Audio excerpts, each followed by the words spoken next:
Welcome to WTF Media. If you love crazy, unbelievable stories, make sure to subscribe and hit the bell so you don't miss out. Let's jump right into today's story. What? I said, snapping my head around to look at my wife Carol. What did you just say? I asked, not believing what I thought I had just heard. Dan, I know you're going to be mad, but I'm not happy right now, and I'm thinking of us getting a trial separation. So I can get my head together and figure out what I want, Carol told me as I stood on the deck cooking steaks on the grill. My friend Karine has a spare room, and she said I could stay with her for the time being.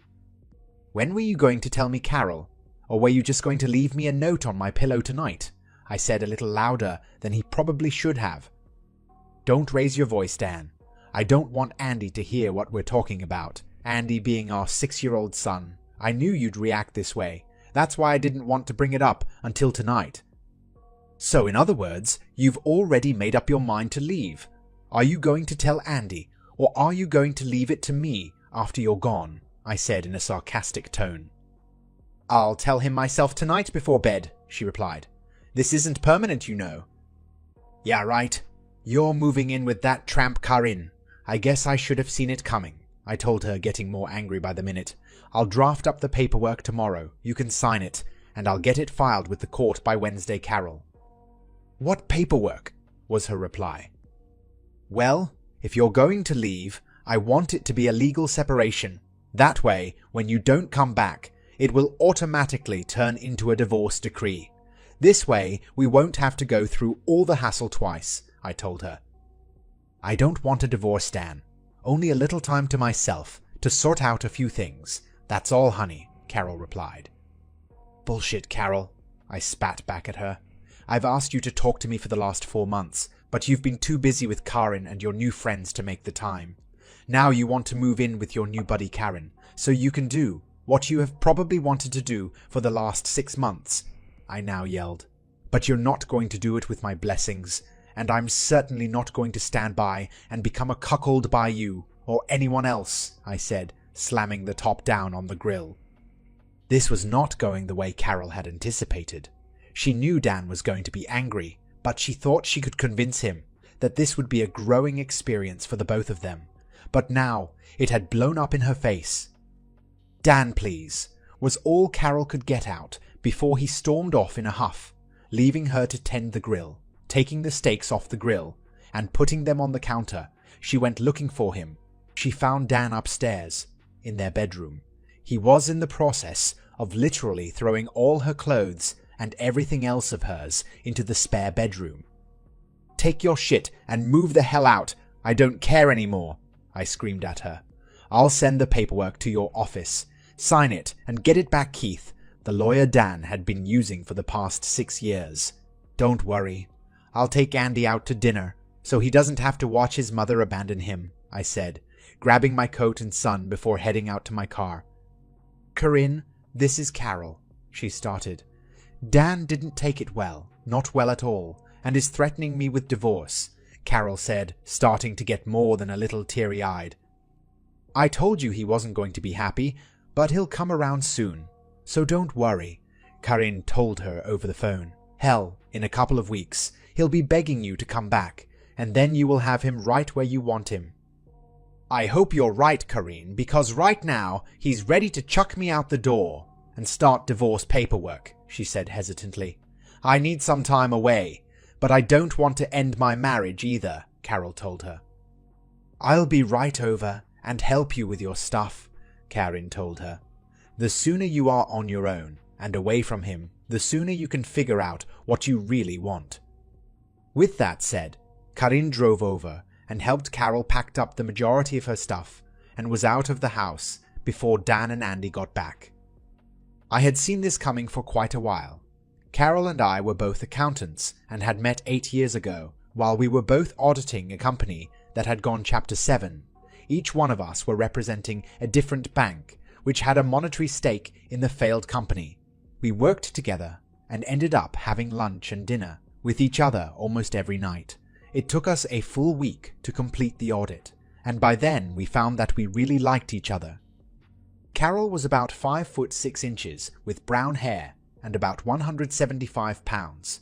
She had a beautiful face, but was a little chunky. Dan was about 5 foot 8 inches tall, about 195, and at 22 already had a spare tire around his middle. From eating out every day, these two geeks were made for each other. We were married 4 months later, and Carol found herself pregnant 8 months after that. Carol had a tough pregnancy and was bedridden the last 5 months, and such gained a ton of weight. By the time she gave birth to Andy, she'd ballooned to almost 250 pounds. I, however, never said a word.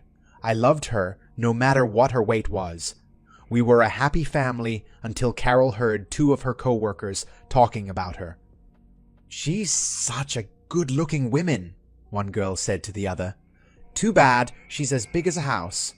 I wonder if she has her clothes custom-made at Omar the tent-maker dress shop," she said, laughing out loud. They may have thought it was funny, but Carol didn't. Carol was crying in the bathroom when Corinne walked in. "You all right, Carol?" she asked. "Everyone thinks I'm a fat pig," she said, crying. "If they only knew how hard it was for me to lose weight, they wouldn't be so mean," she sobbed. "Girl, look. All you need is to be put on a good diet and enroll at a gym," Corinne told her. "You are a beautiful girl, hiding underneath all that flab. That's all. You just need to make your mind up and do it, and that's what Carol did." I did the books for a local gym and got us a great membership deal, so we joined the following week. The gym had an in-house nursery, so we were able to bring Andy with us after work when we both went. Carol was a woman possessed and worked out 6 days a week, while I could only fit in maybe 3 nights per week. When the pounds didn't just fall off, Carol went to a doctor and got a prescription for diet pills. I wasn't happy about it, but Carol was on a mission to lose weight. 8 months later, Carol was a slim 125 pounds and looked fantastic. She bought a whole new wardrobe, and everyone, including the men at her work, said she looked great. That's when the trouble started. We were at Carol's company Christmas party when the shit hit the fan. Carol wore a dress that was more than a little revealing and was being hit on all night by her male co-workers. She was in 7th heaven with all the attention she was receiving. When a bunch of guys caught her under the mistletoe, she must have kissed a dozen before I came over and put a stop to it. Carol had probably had 1 too many drinks and never realized the guys' hands were all over her while they grabbed a kiss. I took Carol by the arm and told her it was time for us to leave. Now, she didn't want to go just yet and made a bit of a scene. "Carol, I'm leaving right now, with or without you," I finally told her. She relented, but I could tell she was pissed. On the way home, we had a huge fight. "Carol, you were acting like some kind of cheap tramp tonight. I, along with everyone else, watched those guys put their hands all over your body, and you did nothing to stop them," I yelled. "It was just a little innocent fun, that's all. No big deal," she replied. "Not from where I stood," I told her. "How would you like it if I was all over some girl, kissing and grabbing at her?" I asked, but I knew she was too drunk to listen to reason at that point.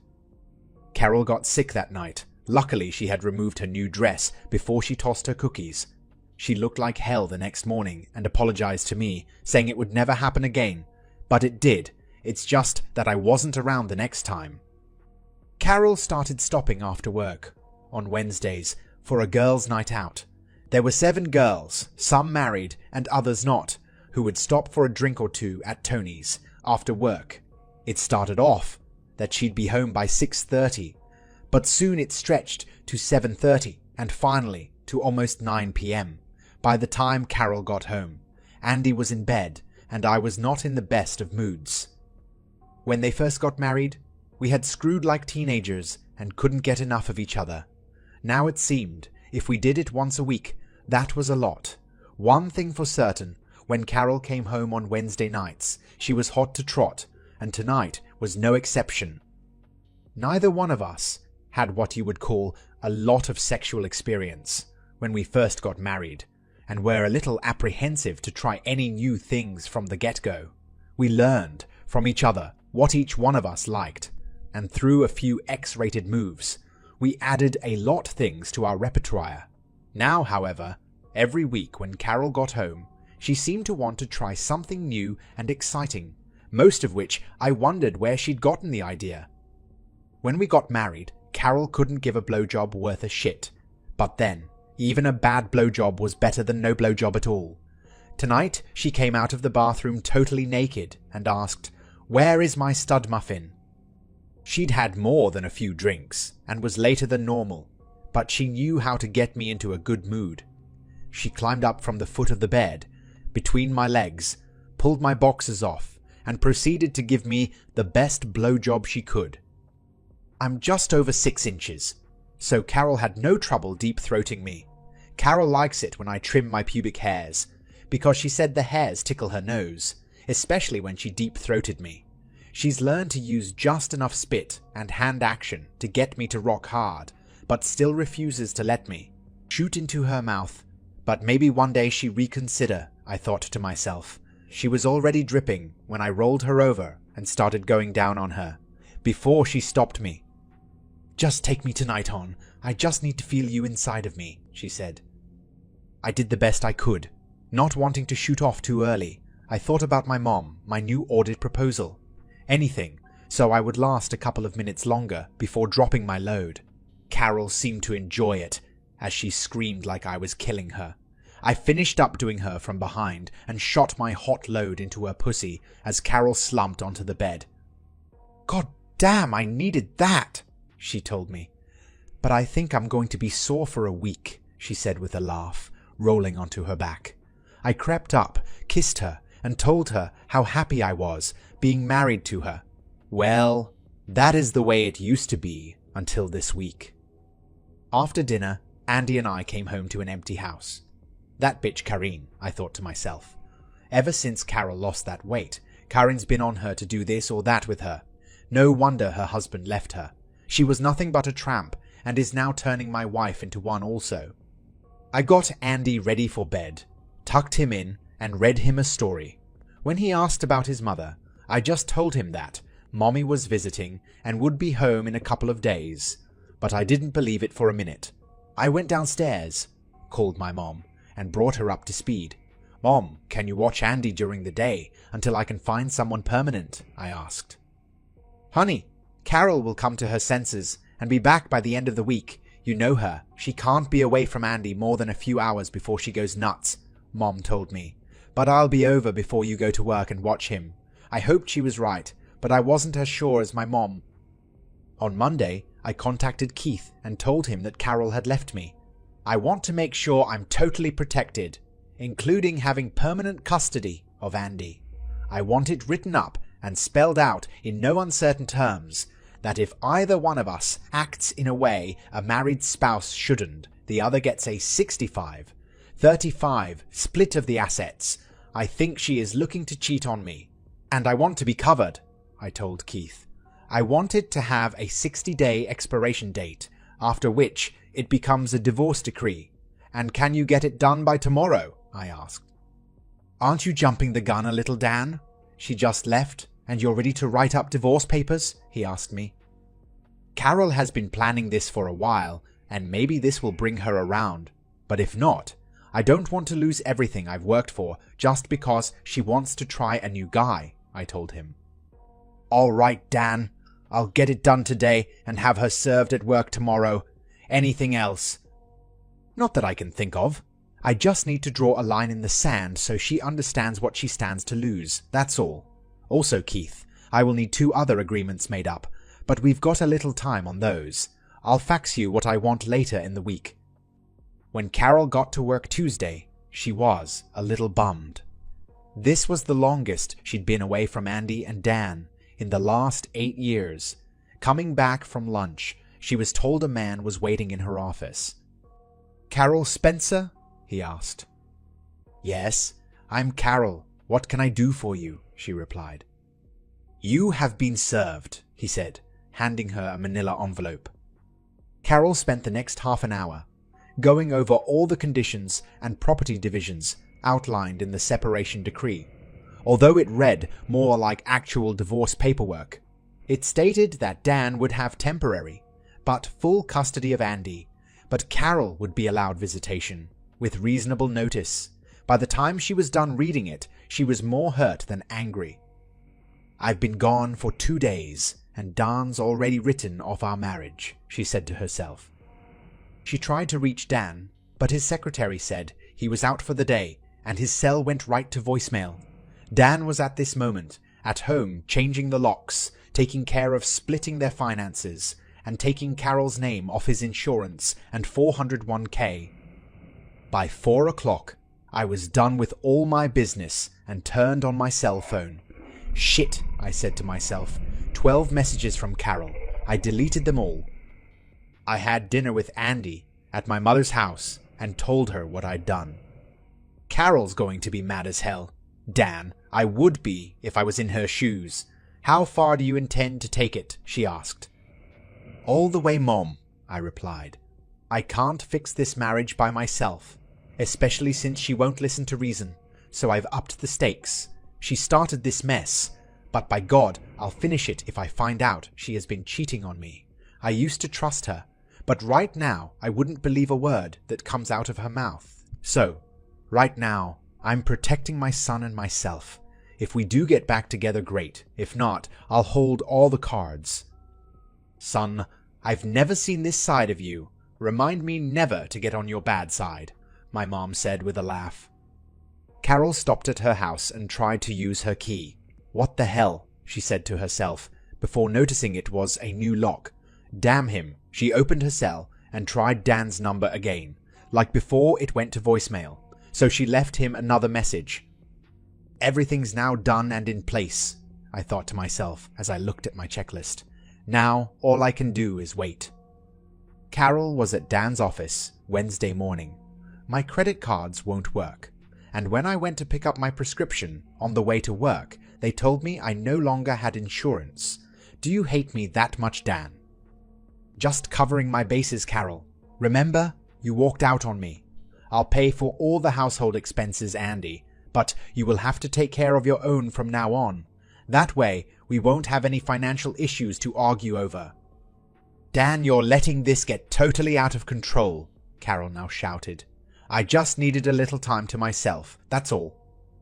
Leaning over my desk, I said in my most serious and deadpan tone, "Carol, do you see the word stupid tattooed across my forehead? I may not be the most savvy guy in the world, but I wasn't born yesterday. Karen has got your head so turned around. You can't seem to find your arse with both hands. You can't seem to find your arse with both hands. You think you can go out and act like you're single again without any consequences. Think again. The first time I find out you've broken your marital vows, we're done. Shit, you've probably already done it.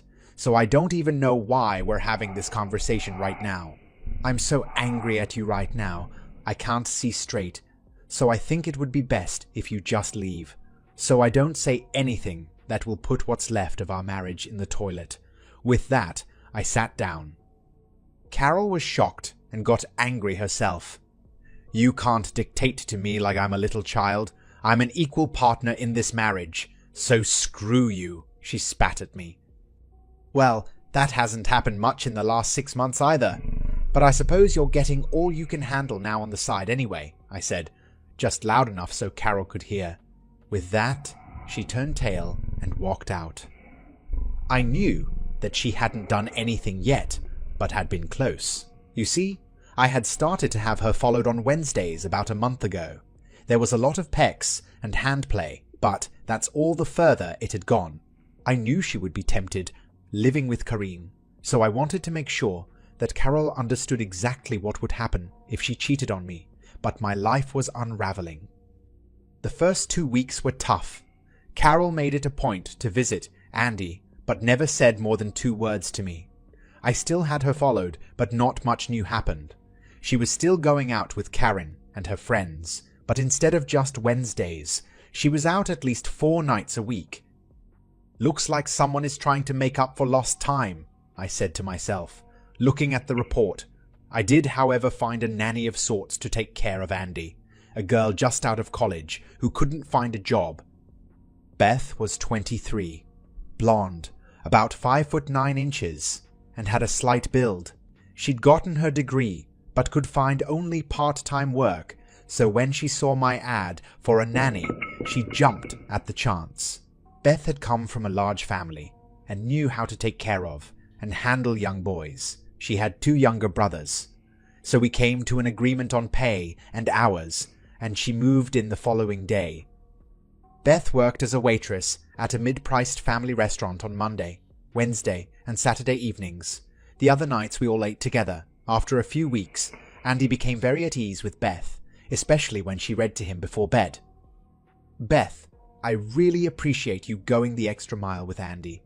With his mother out of the picture, for the moment, he needs all the stability in his life I can give him, I said with the best smile I could muster. I know about you and your wife. Your mother filled me in on all the details in case Carol came over and tried to grab him, Beth told me. I just can't believe she'd just walk out on you like that. I've only known you for a short time, but you are one of the most caring men I've ever met, and I can see you love Andy to death. I guess Carol got confused at what was really important, and let others convince her that the grass was greener on the other side of the fence, I replied. Well, it'll be over one way or in another 40 days, and it can't come too soon for me. Little did I know, my life would take a major shift, and that shit would hit the fan in less than a week. You see, I am a silent partner in the accounting firm I work for. I've brought in so much new business. Over the last 2 years, the owners made me a 15% partner. I asked that it be kept secret because I didn't want to be known as one of the owners. In that way, I could find out what the employees really thought of the company and how it was being run. My latest accomplishment was a meeting with an overseas garment manufacturer, which had plants in 5 Asian countries. I had met the owners at a party about a year ago and thrown a few of my ideas their way. They were impressed, so much so, we met the following week to talk about our firm taking them on. Dan, I like the way your firm operates. You seem to go beyond the norm and put a personal touch to everything you do, one of the prospective owners told him. Each plant right now operates independently, so I need someone to set up the same system in each facility, so we can run them all from one overseas office. They weren't happy that I wouldn't be handling the overseas operation myself, but I convinced them that I would monitor everything that was going on myself so that there would be no slip-ups. With a signed contract and a handshake, the party began. We had been working on this account for 9 months, and I would have loved to come home to Carol with my good news. I would have loved to have taken her out to the best restaurant, brought her home, and ravished her body, but when I got home, the house was empty, and so was his heart. Beth came in with Andy 20 minutes later with Chinese takeout. I was busting at the seams and had to tell someone my great news, so I told Beth. Forget dinner. We're all going out tonight and celebrate, I told her. Put on your finest, because we're going out in style. My bosses had made reservations at the best restaurant in town for 8-0, and were sending a limo around to pick us up at 7:30, so we had to hurry. I shaved, showered, and got dressed. I told Beth that I would get Andy ready so she would have more time. By 7:15, Andy and I were both dressed and ready to go. That's when I saw Beth descend the stairs. I hope you don't mind. I didn't have anything fancy, so I found one of your wife's dresses that kind of fit, she explained to me. She was right, it kind of fit. It fit her like a silk glove, but was a little short since she was a lot taller than Carol. Do you think it looks okay? You look great, Beth, I said with my mouth hanging wide open. As the bell rang, the 3 of us were led into the back of the limousine, just as Carol was driving down our street. What the hell is all she could say as she saw them all pile into the stretch limo. I wonder what's going on, she thought as she turned her car around to follow them. She then watched them get out and go into the restaurant. That Bastard! He'll take them out to the best place in town, and when I wanted to go before, he said we couldn't afford it. She steamed.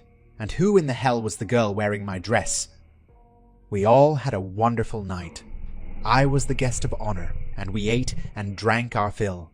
It was Beth who told me it was time to leave, as Andy was getting tired, because it was way past his bedtime. "You're right. We'd better leave, or we'll never get him up in the morning for school." I thanked everyone for the dinner, but as they shook my hand, they were looking past me to Beth, and not only the men. Beth looked hot tonight, and all the women looked jealously at her. They'd all heard the story of Carol's leaving to find herself, and it looks like Dan wasted no time in replacing her. They chuckled to themselves. It was a quiet ride home, as Andy fell asleep as soon as we got in the limo. I carried him upstairs, undressed him, and put him into bed with a kiss on the forehead goodnight. I walked downstairs, still in my tux, and found Beth enjoying a glass of wine at the kitchen table. "I want to thank you for tonight. You didn't have to take me, you know," she told me with a smile. "How could I have left you here alone tonight? And besides, I really enjoy your company, Beth," I said, pouring myself a glass of wine. "I hope it wasn't too boring for you tonight, sitting around with a bunch of accountants." "Quite the contrary. I never knew your job was so interesting, and all the people seem to really like you, including myself," she said with a little smile. "You make me feel like part of your family, even though I'm just the nanny." Be still, my heart, and God damn it, I wish my hard-on wasn't so apparent, I thought as I hid my erection from Beth. It had been a while since I had made real love to a woman. The last few times with Carol were disappointing, as she had just gone through the motions. I would love to take Beth to my bedroom, but I also knew I was still married, and I would remain true to Carol no matter what. Tonight was magical, and my mind is reeling with things I'd like to be doing right now. But they're not going to happen tonight, much to my dismay, I told her. Maybe if things were different, but they're not, so with that, I need to take a cold shower and go to sleep. I told Beth, kissing her on the cheek as she gave me a hug. It was 2 in the morning when I felt Beth climb into my bed next to me. By the heat she generated, I could tell she was naked. I started to say something, but she put her finger to my lips. "I know we can't do anything tonight. I just want to be close to you, that's all," she said as she spooned me. I woke up alone the next morning. I found Beth downstairs, dressed, cooking breakfast for the 3 of us. Nothing was said. Carol was pissed. "Here I am, trying to figure out what I want in my life with Dan, and he has already tossed me to the curb and found some slut," she said, slamming her hand on the desk. She had made the mistake of mentioning it to Karine, who told her that all husbands cheat on their wives, and that tonight they should go out and celebrate her newfound freedom. She didn't feel like going out and partying tonight, and really wanted to talk to Dan, but he was always in some damn meeting. How can one person be so damn busy? Carol and the group met at Tony's again, and it was packed as usual. After a couple of drinks, most of their group headed for home, but not Carol and Karen. A couple of good-looking guys were trying to stake their claim, and Karen was already making out with one of them. The other guy had her on the dance floor, and when a slow dance started, she melted into his arms. His warm hands were all over her body, as Carol felt herself slowly succumbing to his advances. She hadn't been with a man in a long time, and this guy was great-looking, had the body of a Greek god, and wanted her as much as she wanted him. She never stopped him when he kissed her as they danced. She never stopped him as he steered her over to the corner of the dance floor and up against the wall. She, however, should have stopped him when he put his hands into her dress and fondled her breasts and pushed her thong aside to feel her pussy. Yes, she should have stopped him, especially because the private dick Dan had hired was getting it all on tape. The 4 of them had gone back to Corinne's place, and even though Carol was now naked, lying on the bed with him, she finally came to her senses. I just can't do it," she told him. "I'm still married, and no matter what I still love my husband. she told him above his objections. So he left her alone, and Carol took one of 2 cold showers that night, one right after he got out of her bed, and the other after she masturbated herself to 2 climaxes. "I've got to get my head and ass wired together," she told herself the next morning. But things beyond her control had started changing her life, and not for the better. On my computer screen, I saw the pictures of Carol, the final one being the 4 of them entering Karin's apartment. I.e., mailed them to my attorney and told him to get the paperwork together, but to hold it until Monday.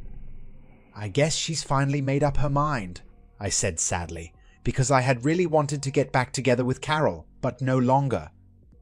"I'm going to handle the Asian project myself," I told my bosses the next day. "I need to get away, and this will give me the time to clear my head and get my life back in order," I told them. "Dan, everything is set for startup on the 12th, which is a week from next Tuesday. Can you be ready to leave by then?" they asked. "Give me 2 days to get my affairs in order and set up with an apartment, so I'll have a place to send my things," I told them. "I've got to talk to 2 more people today, and if everything goes according to plan, I'll be ready." That afternoon, I set up my staff to handle all my unfinished projects. I drafted paperwork to give my mother my power of attorney and told Keith to serve papers on Carol the following Monday. I would be safely in the air while she was being served. The same amount of notice that she gave me, I said sadly. That night I went home to a house that wouldn't be mine when I returned from overseas, and felt really sad. Carol and I had picked it out together, and there were so many good memories associated with it, and now they would all be gone. I was unusually quiet at dinner, and Beth thought it was something she'd done. No, it's just that I've got a lot on my mind. We'll talk after Andy goes to bed, I told her. By 10:00, the house was quiet as the 2 of us stared at each other. Beth spoke first. "What's the matter, Dan? If it's about the other night, I'm really sorry, and it won't happen again, I promise," she told me. "Beth, it's not that. Remember that party the company threw me a couple of weeks ago? Well, I've decided to do the overseas work myself, and Andy and I'll be leaving early Monday morning," I told her. "And I have an important question to ask you," I started to say, as I now saw Beth starting to cry. "Do you want to go with us?" She went from teary-eyed to all smiles. "Hell yes," she told me as she ran into my arms. "Do you have an updated passport, Beth?" I asked. "I had it updated last year, when I went on a cruise with my college friends," she told me. "Well, then it's all set. You will need to have everything packed up by Saturday, because they're shipping out all our stuff ahead of time. Leave just enough clothes for the rest of the weekend, and Monday's travel clothes. You can tell your family and friends, but I don't want Carol to know until we're in the air. I'm not sure if it's totally legal to just take Andy with us and leave, but I'm doing it anyway. I'll answer all the questions when we get back," I told her.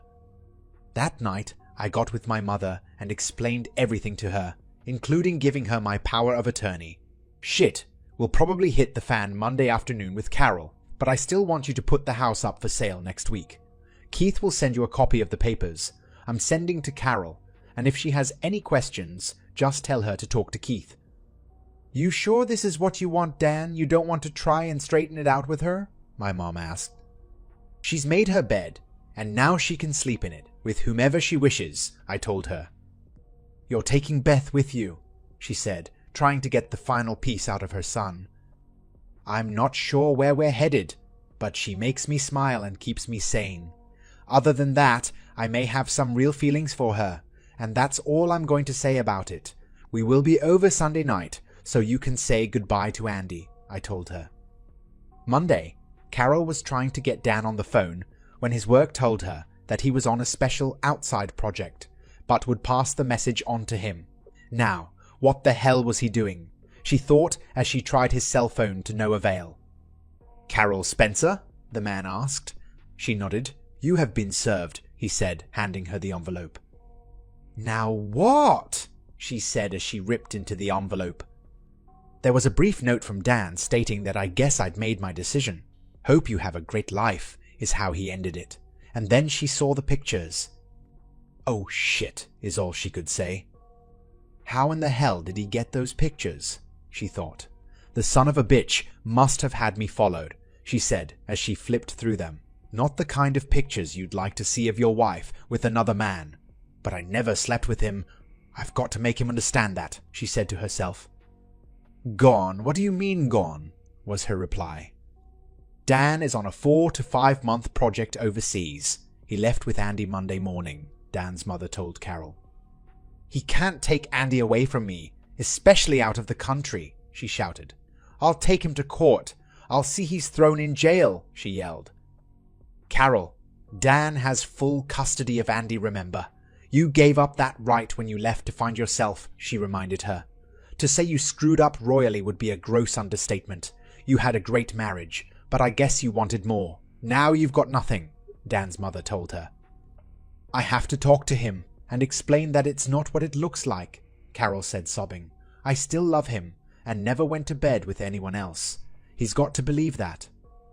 Carol, I saw the pictures, and if my husband was alive and was doing what you were doing, I'd divorce his ass too. If I were you, I'd write him a letter and explain what you need to, and I'll make sure he gets it.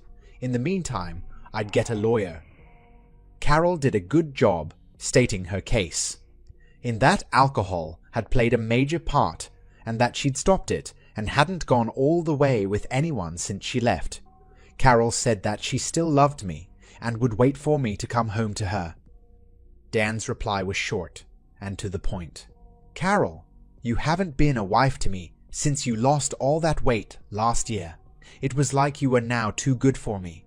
You ate up the attention of all the men and made me feel like I was being used on Wednesday nights when you finally decided to come home to me. You were all hot and bothered, and all you wanted was a good fuck, not to make love to your husband. I guess I no longer turned you on. So now, you and Karin are free to screw whomever you want. I told you Karin would eventually break us up, but you knew better. Yeah, right. Andy, Beth, and I are building a new life based on love and trust. You can see Andy anytime you want. Just get a camera modem for your computer, and I'll set it up. Sign the papers, because Mom is putting the house up for sale this week. There isn't a chance in hell that we'll ever get back together, so don't hold out hope I'll change my mind. I hope you finally got what you were looking for, Carol, and are happy. I never wanted this to happen. Carol knew Dan was right. She'd been a stupid idiot for listening to all her good friends who knew what they were talking about. I guess that's why they were all divorced.